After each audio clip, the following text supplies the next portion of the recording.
Sher. Hey, Candace, how are you? I'm doing good today. How are you doing? Doing great. Great to be here with you. Always good to be with you. Yeah. Today, we are tackling a topic that we're just so aware of how sensitive it is. Yeah. We're going to look at this question for our episode 5.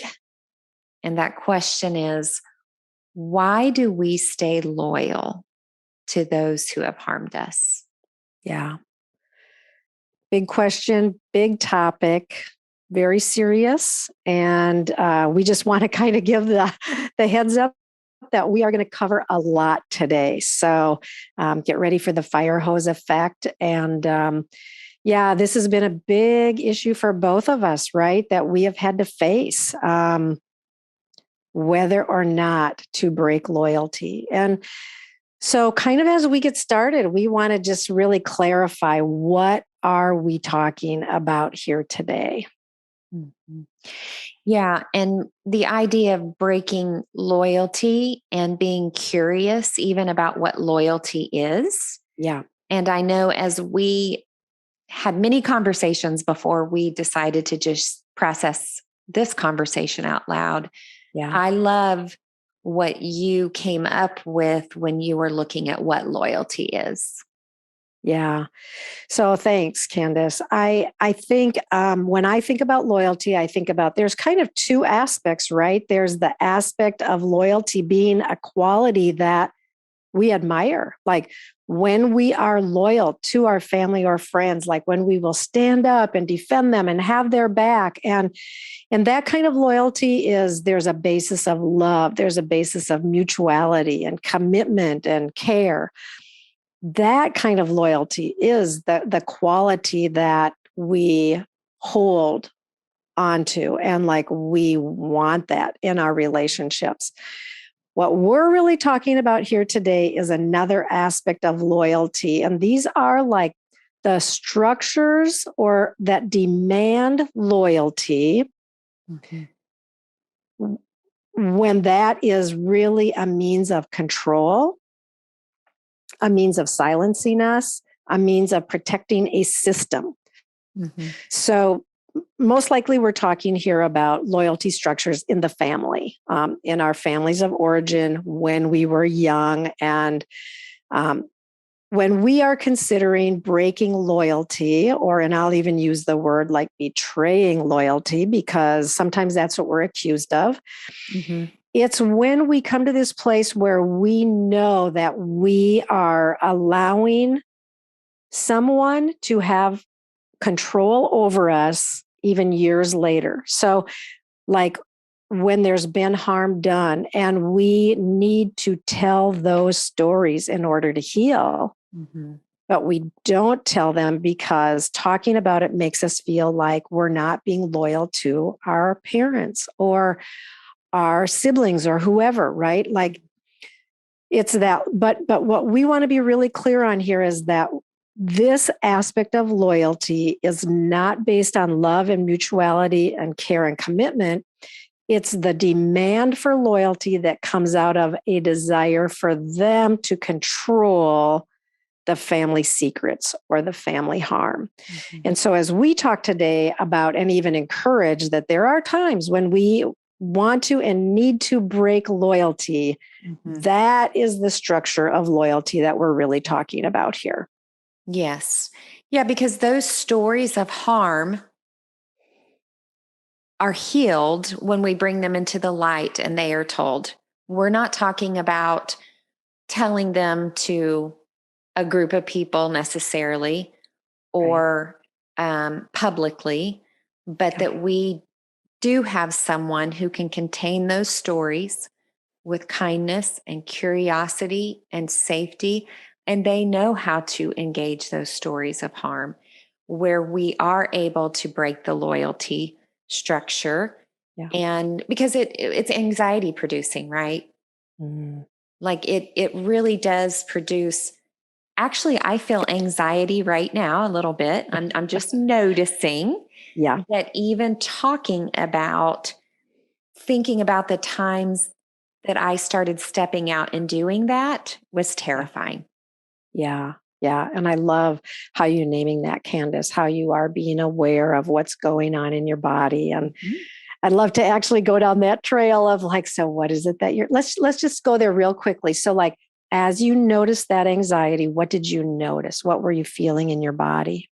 Well, I noticed my heart rate, Yeah. started to increase and just that little bit of pressure on my chest. Yeah. And so being able to, even just put my hand on my chest and say, Yeah. my my desire to share is for my own healing.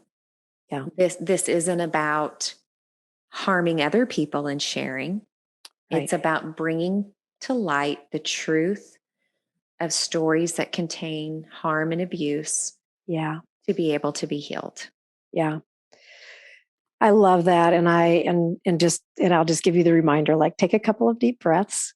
And because, yes, as we're talking about this, like we want to say a couple of things really loud and clear. When you begin to break loyalty and share your stories of harm, we are not saying go to a public place and do this. Like, no.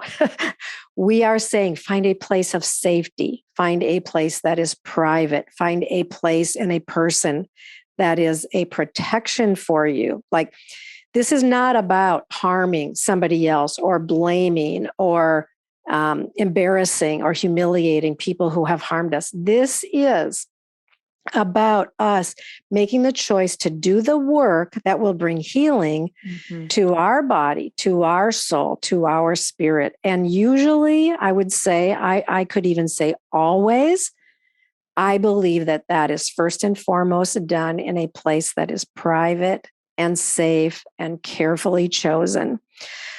Even a lot of times, our friends aren't able to hold these stories well. It's those people who have done the work and gone before us. So, probably a therapist or a story coach or someone who has the ability to hold these stories well. Mm-hmm. Yes. Yeah, because even when we start to tell these stories, we are specifically talking about stories of childhood harm. Yeah. So we do know that there are stories that will go public, Yeah. and that's not what we're talking about at this point. Yeah. Right. And I do want to just say that in our next episode, Kandace and I will be processing one of my stories of harm. And it's a story where there is a lot of harm and violence and neglect. And I will just say, like, it's taken me a long time before I am going public. I've never gone public with my stories ever. And after really 30 years that I have been working on my healing from my trauma, 30 years, 3 decades, Mm-hmm. I am now making the choice with very careful deliberation and preparation to do that in a public way, but not because I want to hurt somebody, not retaliation or revenge or anything like that. It is 100% for the sake of Kandace and I are bringing our voices into the world because we want to be a place where others can see and experience the pathway that leads to healing. Absolutely. So, yeah, so with all of that kind of as our prelude to what we want to talk about today, Kandace, you were sharing with me a story of a time when you early on when you chose to break loyalty, and I was wondering if you would want to just share a little bit about that today. Sure. I'll share briefly that in my early 20s, as a college student, I ended up sharing a story of harm. And that situation actually didn't turn out very well. The person that I thought was safe was not safe. And so, what that did was send me back into hiding, Yeah. sent me back to, yeah, this isn't safe to do this. And it was, many, many years later that I finally encountered someone that could truly help me in some of my stories of harm. And just thinking about the first time that I began sharing those stories with her, with my story coach, and her response of really what was going on in those stories of harm and helping me name and see things. And I just got curious, like, why didn't I tell anyone? I have multiple stories where I was taken advantage of and overpowered and silenced. And so I just really began to be curious about, why do we stay loyal as kids? Yeah. And then what does that look like as we get older? Yeah. In it's a bind, right? That we end up in. Like, we've got to tell these stories to get healed, and they terrify us to tell them. Yeah. Yeah. So important. And I want to just highlight, like, I think there are three, and thanks for sharing that, Kandace, really. Thank you for sharing that and for just giving us that glimpse, right, of the experience of having shared your story with somebody who did not hold it well and should have. Yes. And then later, much later, coming and trying again and finding somebody who was able to hold your story well and help you process it and then help you even find healing. And, but I think, the big question is why? Why do we maintain loyalty when that loyalty is actually hurting us? Because when we remain loyal to those structures of control that silence our voice and prevent us from saying the things that need to be said so that our body and our soul and our spirit can actually heal, we need to think about why. And I see like three big reasons. One is like fear. We're just afraid. As a child, many times we were actually told verbally, if you ever tell anybody, something bad is going to happen to you or somebody else in the family. So the verbal threats, a lot of times that shame is just embedded, right? We are programmed to be pressed down. And so we carry that shame of, if I were to tell, no one would believe me, or perhaps we did tell somebody and we got a backlash. And so, but just fear and shame. And then I think like just the pressure to maintain the family system. Like, we grew up knowing that our security and our very survival depended on. These are things that we don't talk about. Like, we may or may not remember being told that, but somehow innately we knew. We don't talk about it. And so here we are, 20 years later, 30 years later, 60 years later, whatever. And we recognize that, hey, here's a story of harm that I have just kept in secret. But I think there's some stuff here that has to be processed. It can really be hard to come to the place where we bring that story forward because the fear and the shame are just overwhelming to us. So we really acknowledge that, there are some real barriers that are in our way. Well, how does that? Yeah. And I'm just thinking of part of that family loyalty, or that attachment that we have with our family. So a lot of times we do see some goodness, right? Yeah. We have some fun memories, some good memories. And so we just it's almost like, let's just think about that. Like, we know this other stuff happened, but let's just hold on to these other things that were good. The problem is when there are things that aren't working in our lives, it's like a hidden cancer. Okay.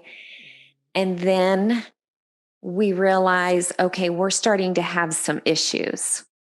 We're going to go to the doctor to find out what's wrong. Yeah. we're going to get help. We're going to bring that story that I don't know why I'm so tired all the time, or I have this pain, to get help and to get healing. Yeah. It is the same with these stories of harm that have remained in our bodies emotionally, in our soul, and spiritually. And so we have to live in the tension that yes, there was some good, and yes, there were things that harmed us and we need healing from. Yeah. Yeah, and I love your illustration of cancer, right? And in our society, like if you have cancer, you can go to the doctor and you will get extravagant care, expensive, like, no holds barred of what will be done to eradicate that um, um, harm Mm-hmm. to your body. And yet, we don't often have that same kind of care or consideration about the emotional and psychological things that have affected us. And, we're talking a lot on this podcast about developmental trauma, the trauma that we encountered very early in life that actually affected the way that we developed in our personality, in the ways that we relate to people, in our beliefs about ourselves and about our worthiness to be loved or to have attachment, and all of these things that are so important. And so as we think about, like when does it become necessary to break loyalty? And I love what you're saying here. Like, yes, when we begin to recognize that there are some things that are standing in my way. Maybe it's that ongoing relationship problem that, I can't seem to ever get the breakthroughs, or, you know, when we begin to realize that there are barriers that we want to overcome, and no matter what we have tried, we can't seem to press through. It might be time to look at, am I willing to share some of my stories of harm so I can get to the foundations and the roots so that they can be healed? Yeah. And, we're just aware that we have listeners that maybe have already started this journey of sharing. Yep. And are starting to see, like, okay, there's beautiful purpose in this, right? This isn't about just bringing up the past to be in self-pity or whatever. In fact, that has kept people from not sharing and getting the healing that they need. Yeah. But we also have listeners who have never shared a story of harm, even though they have them. And our hope and our prayer is that these conversations, it's not putting a demand on you that you have to do this. Yeah. But we do pray that it could maybe stir up Yeah. your curiosity of what could happen if you did find those people who can help you in your stories of harm. Yeah, invitation. Like we are just putting the invitation out there. And I wanted to ask you, Kandace, like, because you have broken the loyalty, not publicly, but privately, and in your community, like you have shared some stories. I'm kind of putting you on the spot a little bit here. What would you say are what is something that you are experiencing in your life now that you would say is the result of making that decision to talk about some of your stories of harm? So, like, a year ago or 2 years ago, you began sharing some of your stories of harm. 2 years later, what's one or two breakthroughs that you would say you are experiencing now that are a direct result of breaking loyalty? I just love that question. And I just love the answer that I have. Yeah. And I'm just feeling, even in my body, this goodness of being able to know that there's been other eyes and ears bear witness of stories that I only was able to interpret on my own. Yeah. And interpreting those stories on my own has not been good. Yeah. Because it's caused me to believe messages about the core of who I am that's not true. Yeah. And so bringing those stories into the light with you and our story group sisters and listening to the feedback and seeing the eyes and hearing the voice, it opened up my eyes to a truer story. Yeah. A healing story. Yeah. And a story that my grief and my anger has been very valid. Yeah. I don't Yeah. know if that's a good enough answer for you, but Yeah, no, it's not. I'm going to come back. I'm going to share something from my own because I want you to think about it, but I want you to go about I love what you said about like just validating, like honoring the anger that you have felt about the harm done to you, the anger and the rage, and then the commitment to keep pressing through. But I want you to get that one step more to tell us, what are you experiencing now that you weren't experiencing before you did story work? And I'm going to just give you a second to think about that because I want to share something for myself. Well, I don't know. I feel like you're leading me. I have several things. Yeah. Okay. Okay. Go for it. Well, no, I'll just share that I'm showing up. Yeah. Feeling courageously humbled to share these stories, to do this podcast in a way that I couldn't have done before. I wished I could say I never feel shame, but that shame is being dismantled. Yeah. The hope of that I am only getting more free is growing and growing. Yeah. Yeah. I love that. Courage and hope and freedom. I love those words. What was coming to my mind even as I was asking you the questions, and I wasn't meaning to lead you in terms of like, I didn't have a particular thought in mind, but I think I want our listeners to hear the hugeness. So like one of the things that I will say for myself, that even a question that my coach asked me last week was, are your feelings of being unworthy to be loved, are they quieting enough to the point where now you're at a place where you can really expect to be loved? Expect. And it really took me aback. It was hard for me to just robustly say, yes, I expect the people in my world to love me. And as a matter of fact, I paused, I hesitated, and my eyes filled with tears. And because feeling unworthy to be loved is something that I have really felt so profoundly, and that I have felt through my life, like I have to work for earning love, or earning people to offer me time, or every good gift comes with a price, right? Like I really have held that belief that every good gift comes with a price, and expecting to be loved is like, I'm showing up, like I might show up in a bad way, like I did, last week, Kandace, with our community, like I showed up, with some heaviness, and one of the women said, like, your need to sob is welcome here.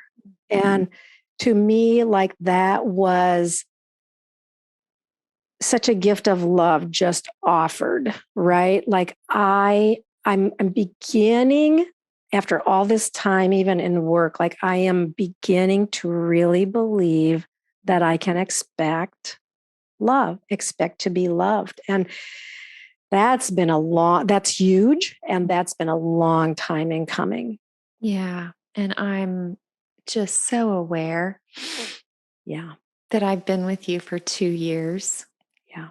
And so I've been able to see and experience that little girl who Yeah. did not feel worthy to be loved No.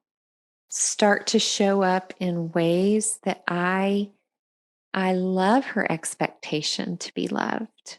Yeah.